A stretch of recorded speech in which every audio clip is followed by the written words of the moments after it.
Friends good morning అండి. Welcome back to my channel. అందరు ఎలా ఉన్నారండి? నేనైతే చాలా బాగున్నాను. మీరు కూడా బాగుండాలని ఆశిస్తున్నాను. ఈరోజైతే సండే స్పెషల్ మీ ఇంట్లో ఏం చేసుకున్నారు? మా ఇంట్లోనైతే లక్నో స్పెషల్ చికెన్ దమ్ బిర్యానీ అనమాట. ఎప్పుడు రెగ్యులర్గా మన దగ్గర చేసేటువంటి స్టైల్లో చికెన్ దమ్ బిర్యానీ చేస్తాం కదా, ఈసారి అయితే లక్నో స్టైల్లో చికెన్ దమ్ బిర్యానీ చేసుకున్నాము. దాంతోపాటు చికెన్ కర్రీ, తర్వాత హార్డ్ లివర్ కర్రీ చేశాను. వీటిలో కావాల్సిన స్పైసెస్ అన్నీ కూడా మనం రోట్లో నూరుకున్నాము. దానివల్ల టేస్ట్ బాగుందా లేకపోతే మనము చేసేటువంటి ప్యాటర్న్ మారడం వల్ల టేస్ట్ బాగుందా, కానీ మా ఆయనకైతే చాలా బాగా నచ్చింది. ఫస్ట్ టైం అనమాట చికెన్ దమ్ బిర్యానీ బాగా ఉంది అని చెప్పడము. స్పైసీనెస్ తక్కువగా ఉన్నా కానీ కమ్మగా ఉందన్నమాట. దానికోసం నేను ఈ యొక్క రైస్ కుక్కర్లో వచ్చేటువంటి కప్తో 5 కప్స్ వేసాను రైస్. ఇవి కొత్త బియ్యం అనుకుంటాను, బియ్యం అయితే ఎదగలేదు. జనరల్గా 5 కప్స్ పెడితే మాకు లంచ్కి వస్తుంది, నైట్ డిన్నర్కి ఇద్దరు తినడానికి వస్తుంది అనమాట, అంత వస్తుంది. కానీ సార్ లంచ్కి అయిపోయింది అనమాట. కమ్మగా ఉంది కాబట్టి కొంచెం ఎక్కువ తిన్నామో తెలియదు, సూపర్గా ఉంది. 5 గ్లాసెస్ బియ్యం తీసుకొని బాస్మతి రైస్, ఇవి మొన్న మనము డిమార్ట్లో తీసుకొచ్చుకున్నవి నీట్గా వాష్ చేసుకొని పక్కన పెట్టేసుకున్నాను. అవి మంచిగా నానుతూ ఉంటాయి. ఆ లోపల చికెన్కి మనము మ్యారినేట్ చేసి పెట్టుకుందాము. ఇదైతే చికెన్ 1.5 kg 2 kgs ఏమో ఉన్నట్టుంది. మొత్తం ఒకేసారి కడిగేసుకొని మ్యారినేట్ చేసి పెట్టుకుంటున్నాను. ఒకేసారి మ్యారినేట్ చేసి పెట్టుకొని దీన్నే కర్రీకి వాడుకుంటాను, తర్వాత బిర్యానీ కూడా వాడుకుంటాను అనమాట. కడిగేసి పెట్టుకున్నాను కదా, ఆ యొక్క వాటర్ పాడేయకుండా పక్కన పెట్టుకున్నా చూసారా, అవి ఎందుకంటే మొక్కలకు పోయడం కోసం. తర్వాత ఫ్రెష్గా దంచుకున్నటువంటి అల్లం వెల్లిగడ్డ పేస్టు, కారము, ధనియా పౌడరు, పసుపు, ఉప్పు, గరం మసాలా, తర్వాత పెరుగు, ఇవన్నీ వేసి మంచిగా కలిపేసుకొని పక్కన పెట్టేసుకున్నాను. తర్వాత కొంచెం చికెన్ మసాలా ఉండే ఆ యొక్క చికెన్ మసాలా కూడా వేసుకొని అన్నీ కలిపేసుకొని పక్కన పెట్టుకున్నాను. తర్వాత ఆనియన్స్ కొంచెం ఆయిల్ వేసుకొని మరీ మెత్తగా కాదు, ఒక 2 నిమిషాలు రోస్ట్ చేసుకున్నాను. తర్వాత ఎండు కొబ్బరిని ముక్కలుగా కట్ చేసుకొని దాన్ని కూడా కాసేపు అటు ఇటు వేయించుకున్నాను. అయితే మనము ఇలా కొబ్బరిని తర్వాత కాజు బాదాంని కూడా వాటర్లో నానబెట్టేసి పెట్టుకున్నాను అనమాట. ఇక్కడ ఇవన్నీ మ్యారినేట్ అయ్యే లోపల ఇవన్నీ రోస్ట్ చేసి పెట్టుకున్నాను. పుదీనా కూడా కొంచెం రోస్ట్ చేసి పెట్టుకున్నాను. తర్వాత కొత్తిమీర మాత్రం డైరెక్ట్ వేసుకున్నాను అనమాట. వీటన్నింటిని కూడా దంచుకుందాము. కొబ్బరి దంచడంలో అఖిల్ కొంచెం హెల్ప్ చేశాడు. ఇంకా తర్వాత కోడి పిల్లలతో ఆడుకోరని పిల్లడు. తర్వాత ఏంటంటే అక్కడ దంగలేదనమాట అఖిల్ దంచినప్పుడు. తర్వాత నేను కూడా మొన్న దంచినప్పుడు దంగలేదు కొబ్బరి వరకు అఖిల్ దంచే. తర్వాత ఆనియన్స్ ఏంటంటే అఖిల్కి నలగవు, అవి మనకు నలగడమే కష్టము. తర్వాత రోల్ వచ్చేసి నున్నగా ఉంటుంది కదా ఫ్రెండ్స్. కొబ్బరి అయితే అఖిల్ మొత్తం మంచి దంచేసి ఇచ్చాడు. తర్వాత నేనేంటంటే అది తర్వాత నాకు అనిపించింది ఇంకా పొడిగానే ఉంది కానీ నున్నగా కావాలంటే ఏం చేయాలని ఆలోచించా. ఇంక తీసి పక్కన పెట్టేసా. ఇంక అప్పటికే లంచ్కి టైం అయిపోతుంది, 11 అవుతుంది అనమాట. ఇవన్నీ మసాలాలు దంచడానికి ఒక అర్ధగంట పడుతుంది కదా అనేసి కొబ్బరి అఖిల్ దంచారు, నేను దంచాను, అది దంగట్లేదు. ఇంకా సరే పక్కన పెట్టేసి దాన్ని తర్వాత రోట్లో కొత్తిమీర పుదీనా రెండింటిని వేసి మంచిగా పేస్ట్ లాగా నూరుకున్నాను. తర్వాత మనం ఆనియన్స్ని ఆల్రెడీ ఫ్రై చేసి పెట్టుకున్నాం కదా, వాటిని కూడా మంచిగా మెత్తగా నూరుకున్నాను. రోట్లో నూరినందుకు ఏంటో కానీ కమ్మగా ఉందన్నమాట. ఈ రెండింటిని నూరేసి పక్కన పెట్టేసుకున్నాను గిన్నెలో, ప్లేట్లో.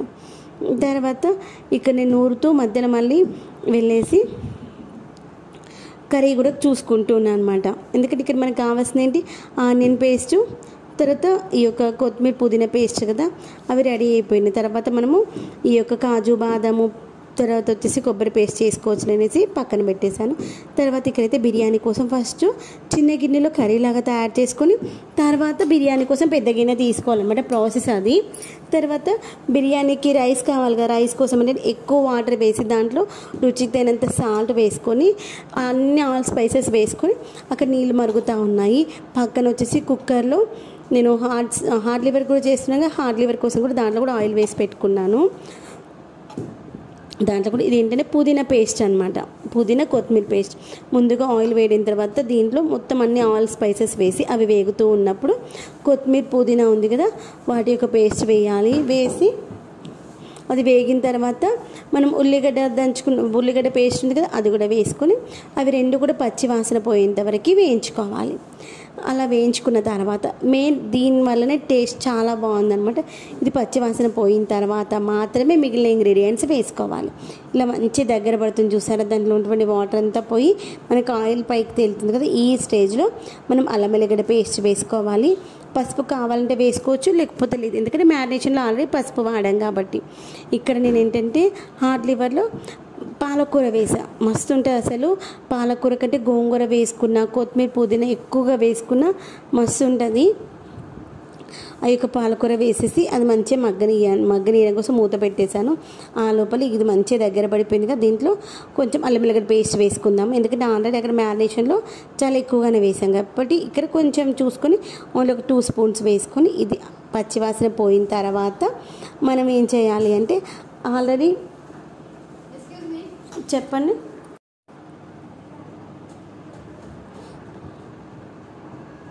ఇక్కడ మనకు అల్లం వెల్లిగడ్డ పేస్ట్ కూడా మంచిగా వేగిపోయిన తర్వాత ఆల్రెడీ మనం మ్యారినేట్ చేసుకున్నటువంటి చికెన్ ఉంది కదా, ఆ యొక్క చికెన్ అయితే వేసేసుకోవాలి. దీంట్లో కూడా ఏంటంటే హార్ట్ లివర్లో కూడా అవన్నీ వేగిపోయినాయి కదా, దాంట్లో కూడా అల్లం వెల్లిగడ్డ పేస్ట్ వేసుకున్నాను. అది పచ్చివాసన పోయిన తర్వాత దాంట్లో పసుపు వేసేసుకుందాము. అయితే ఇక్కడ మనకి వాటర్ కూడా మంచిగా మరుగుతున్నాయి కదా. ఈ యొక్క మరుగుతున్నటువంటి వాటర్లో మనం ఆల్రెడీ బియ్యం కడిగి పెట్టేసుకున్నాం కదా, ఆ యొక్క బియ్యంలో నుండి వాటర్ తీసేసి ఓన్లీ బియ్యం మాత్రమే వేసి ఇక్కడ అన్నం ఏంటంటే మనకు ఒక 60% మాత్రమే కుక్ అవ్వనివ్వాలి. తర్వాత ఆ యొక్క వాటర్ తీసేసి జార్ల ప్లేట్లో వేసేసుకొని వడగట్టుకోవాలి. అదనమాట మనకి రెగ్యులర్గా మనం చేసేది. నేనేం చేస్తాను, అన్నం ఉడికిచ్చేటప్పుడు వాటర్ తక్కువ వేసుకొని అన్నాన్ని కుక్ చేసుకుంటాను కదా, కానీ ఇక్కడ అలా కాదు. మనం ఎక్కువ వాటర్ తీసుకొని అన్నాన్ని 60% కుక్ అయిన తర్వాత మాత్రం అన్నం తీసేసి పక్కన పెట్టేసుకోవాలన్నమాట. అలా చేయడం ప్రాసెసింగ్. తర్వాత అల్లం వెల్లిగడ్డ పేస్ట్ అందులో వేగిపోయింది కదా. తర్వాత మనం ఏంటంటే ఇది ఒకసారి మంచిగా కలుపుకోవాలి. కలిపేసుకొని మూత పెట్టేసుకున్నామంటే అది మెల్లగా ఉడుకుతూ ఉంటుంది. అది అన్నం ఉడికే లోపల 60% ఇక్కడ మనకు చికెన్ కూడా కుక్ అయిపోవాలి. అందుకనే 2 ఒకేసారి పెట్టేసుకున్నాం అనుకోండి, ఈజీగా అయిపోతుంది. ఇక్కడ మనం చూసినట్లయితే అక్కడ అన్నం ఉడుకుతుంది, చికెన్ బిర్యానీకి చికెన్ దమ్ అవుతుంది, తర్వాత హార్ట్ లివర్ కూడా ఫ్రై అవుతూ ఉంది. ఇలా మంచిగా వేగిపోయింది కదా. తర్వాత మనము ముందుగా ఏంటంటే నేను హార్ట్ లివర్ వేసేస్తున్నాను, ఎందుకంటే చికెన్ బిర్యానీకి ప్రాసెస్ కొంచెం టైం పడుతుంది కాబట్టి అక్కడ మంచి ఇంకా దగ్గర పడుతుంది అనేసి. ఇక్కడ హార్ట్ లివర్ ఆల్రెడీ మనం మంచిగా నీట్గా కడిగేసుకొని కట్ చేసి పెట్టుకున్నాం కదా, దాన్ని కడిగి కట్ చేసిన తర్వాత మళ్ళీ ఫ్రెష్ వాటర్ వేసుకొని పెట్టేసుకోవాలి. తర్వాత అది ఉడికిన తర్వాత మనకి తాలింపు అంతా మంచిగా వేగిపోయింది కదా, అప్పుడు మనం హార్ట్ లివర్ వేసేసి దాంట్లో ఉన్నటువంటి మాయిశ్చర్ పోయేంత వరకు కుక్ చేసుకోవాలి. అప్పుడు మస్తు వస్తుంది తెలుసా. ఇలానే ఫ్రై చేసుకున్నా బాగుంటుంది. నేనైతే కొంచెం గ్రేవీ లాగా ఉంటే బాగుంటుంది, గ్రేవీ లాగా చేసా. యాక్చువల్గా కొంచెం సెమీ గ్రేవీ లాగా ఉంటే సూపర్గా ఉంటుంది. అలానే వచ్చింది. కానీ నేను ఏంటంటే రాళ్ళు ఉప్పు వేసా కదా, మనం ఏంటంటే తక్కువ కర్రీలో వేసినప్పుడు రాళ్ళు ఉప్పు అందాజ తెలియట్లేదు అనమాట. చేత్తో తీసుకున్నప్పుడు ఒక్కోసారి ఎక్కువ పడిపోతుంది, అందుకని కర్రీ టేస్ట్ మస్తుంది కానీ కొంచెం సాల్ట్ ఎక్కువైంది. అందుకని మళ్ళీ ఏం చేసా, ఒక టమాటా కట్ చేసి సన్నగా మళ్ళీ కొంచెం వాటర్ వేసి మంచి దగ్గర పడిచ్చాను. అప్పుడు మంచిగా ఉంది. అది పక్కన పెట్టేసుకున్నాను. అక్కడ మంచిగా అది కుక్ అవుతూ ఉంది. తర్వాత ఇక చికెన్ బిర్యానీలోకి మనకి ఏం పీసులు కావాలో పక్కన పెట్టేసుకున్నాను అనమాట. కొన్ని లెగ్ పీసెస్ వేసాను బిర్యానీలో, కొన్ని ఏమో కర్రీలోకి వేసుకున్నాను పీసెస్. ఎందుకంటే అఖిల్కి యాక్చువల్గా బిర్యానీలో పీసెస్ ఇష్టం ఉండదు అనమాట. అఖిల్కి ఓన్లీ బిర్యానీలో రైస్ తినేసి చికెన్ గ్రేవీలో వచ్చేటువంటి పీసెస్ మాత్రమే తింటాడు. అందుకోసం అని కూడా మా హస్బెండ్కి ఈ ప్రాసెస్ నచ్చిందనమాట. పీసెస్ మంచిగా మెత్తగా స్పైసీగా ఉన్నాయి, బాగున్నాయి, టేస్టీగా జ్యూసీగా కూడా ఉన్నాయన్నమాట. అందుకని ఇలా చేస్తే కర్రీ కూడా చూడడానికి ఎంత బాగా అనిపిస్తుందో చూడండి. ఇలా మంచిగా అంతా కలిపేసుకొని ఇది దగ్గర పడిన తర్వాత దీంట్లో ఉన్నటువంటి మాయిశ్చర్ అంతా పోయిన తర్వాత మనం ఏంటంటే వాటర్ వేసుకోవాలన్నమాట. ఆ లోపల ఇక్కడ హార్ట్ లివర్ చూసా దీంట్లో ఉన్నటువంటి వాటర్ అంతా పోయింది. తర్వాత రుచికి తగినంత కారం వేసుకొని ఉప్పు వేసుకోవాలి, పసుపు కూడా వేసుకోవాలి.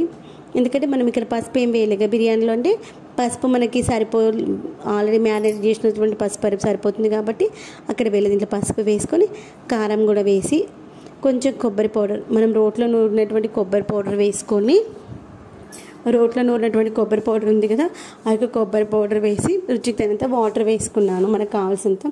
చూడండి, చికెన్లో ఉన్నటువంటి వాటర్ అంతా వెళ్ళేంత వరకు అటు ఇటు కలుపుకున్న తర్వాత కొంచెం వాటర్ వేసి చికెన్ని ఒక 60% to 70% కుక్ చేసుకోవాలి.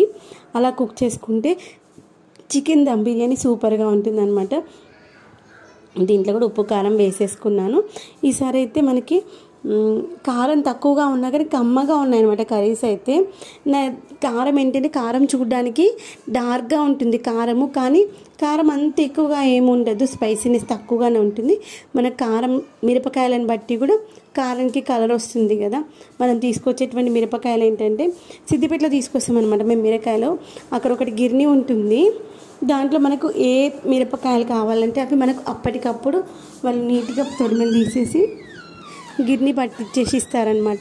ఇప్పుడు ఈ సీజన్లో మనకి అల్లము అల్లం కానీ ఎల్లిగడ్డ కూడా అప్పటికప్పుడు మనకి మంచిగా నీట్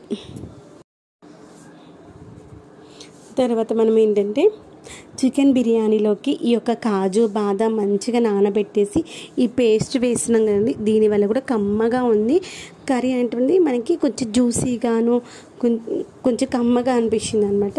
దీన్ని కొంచెం వాటర్ వేసేసి మెత్తటి పేస్ట్ లాగా అయితే నూరుకున్న తర్వాత దీంట్లో వేసేసి మరి ఇంకొక 5 నిమిషాలు సిమ్లో పెట్టేసుకొని మంచి దగ్గర పడినిచ్చిన. ఒకవేళ మనకి వాటర్ తగ్గిపోయింది అనుకో కొంచెం వాటర్ వేసుకొని మంచిగా మగ్గనివ్వాలి. వాటర్ని మరీ ఎక్కువగా ఉండొద్దు, అలా తక్కువగా ఉండొద్దు. ఎందుకంటే ఈ కన్సిస్టెన్సీలో ఉంటే సరిపోతుంది. ఇది మొత్తం ఉడకడానికి ఒక 2 నిమిషాలు ఉంచాను. చూసారా, ఇలానే కర్రీ చేసుకున్న చాలా బాగుంటుంది కదా. ఇలాంటి కర్రీస్ చపాతీలోకి మస్తు ఉంటాయి. ఇప్పుడు ఇదైతే మళ్ళీ కొబ్బరి నూరి ఈ యొక్క హార్డ్ లివర్లో వేసేసుకున్నాను. దీంట్లో కూడా కొంచెం కాజు బాదం కూడా ఉందన్నమాట. చూడండి ఎంత మంచి కలర్ఫుల్గా ఉంది కదా. ఇప్పుడు కొంచెం గరం మసాలా వేసుకొని విజిల్ పెట్టేసుకొని ఒక 2 విజిల్ 3 విజిల్ వరకు ఉంచేసుకోవాలి అంతే. ఇదిగోండి ఎంతో యమ్మీగా ఉండేటువంటి హార్డ్ లివర్ కర్రీ అయితే రెడీ అయిపోయింది కదా. తర్వాత అక్కడ మనకి చికెన్ దమ్ బిర్యానీకి చికెన్ కూడా ఇంకా ఉడకడానికి వచ్చేసింది, అన్నం కూడా ఉడికిపోయింది. దాన్ని జాన్ల ప్లేట్లో వేసి పెట్టేసుకున్నాను. ఇదిగోండి ఇలా మనకి ఓన్లీ 60% కుక్ అవ్వాలి. చికెన్ అయినా 60% కుక్ అవ్వాలి, ఈ యొక్క రైస్ కూడా 60% కుక్ అవ్వాలి. ముందుగా ఏంటంటే వెడల్పుగా ఉన్నటువంటి గిన్నె తీసుకుని అడుగున మనము ఆయిల్ కానీ నెయ్యి కానీ ఏం వేయాల్సిన అవసరం లేదు. మనం ఆల్రెడీ అన్నం వండుకొని వాడ్చుకున్నటువంటి అన్నం ఉంది కదా, దాన్ని మొత్తం ఆ యొక్క గిన్నె అడుగు బాగానే మంచిగా స్ప్రెడ్ చేసుకోవాలి. అలా ఒక లేయర్ లాగా స్ప్రెడ్ చేసుకున్న తర్వాత చికెన్ ఆల్రెడీ కుక్ చేసి పెట్టుకున్నాం కదా, దాన్ని ఒక లేయర్ వేసుకోవాలి. తర్వాత మళ్ళీ అన్నం వేసుకోవాలి, తర్వాత మళ్ళీ చికెన్ వేసుకోవాలి, ఫైనల్గా మళ్ళీ అన్నం వేసుకొని అప్పుడు దానిపైన మనము కొత్తిమీర పుదీనా వేసుకుంటే అయిపోతుంది. అలా వేసేసుకొని స్టవ్ పైన పెట్టుకునేటప్పుడు ఏంటంటే డైరెక్ట్ ఫ్లేమ్ పైన పెట్టకుండా కింద నేనైతే పెంక పెట్టేసి పెంక మీద ఈ యొక్క చికెన్ బౌల్ ఉంది కదా, ఆ యొక్క చికెన్ బౌల్ అయితే పెట్టేసుకున్నాను. బిర్యానీ బౌల్ పెట్టేసి దానిపైన మూత పెట్టుకున్నాక మూత పైన ఒక గిన్నెలో వాటర్ వేసేసి పెట్టుకున్నాను. అంటే దాంట్లో ఉన్నటువంటి స్టీమింగ్ అంటే బయటకు వెళ్ళకుండా ఉండడం కోసం. తర్వాత ఒక 20 to 30 మినిట్స్ అయితే ఉంచి, ఎందుకంటే మొత్తం సిమ్లో పెట్టేశాను. అసలు అడగంటొద్దని, అసలు ఇంత అంటే ఇంత కూడా అడగంటలేదు. మొత్తం చిన్న పొయ్యి మీద పెట్టేసి సిమ్లో పెట్టాను. దాంతోపాటు కింద పెంక పెట్టుకున్నాను కదా, మంచిగా మగ్గింది.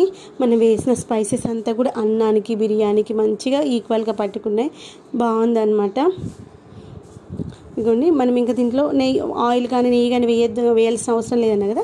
ఇక్కడ మన కర్రీలోనే వస్తుంది కదా ఆయిల్, అదే ఆయిల్ అంటే ఫస్ట్ నేను కొంచెం వేసేసి దాంతోపాటు గ్రేవీ కూడా వేసేసుకున్నాను అనమాట. ఇలా మొత్తం అంతా వేసేసుకున్న తర్వాత దమ్ చేసేసాను. అక్కడ చికెన్ దమ్ బిర్యానీ కూడా అయిపోయింది, హార్డ్ లివర్ కూడా ఉడుకుతూ ఉంది. అవి 2 అయిపోయాక చికెన్ కర్రీ చేసుకోవాలి కదా.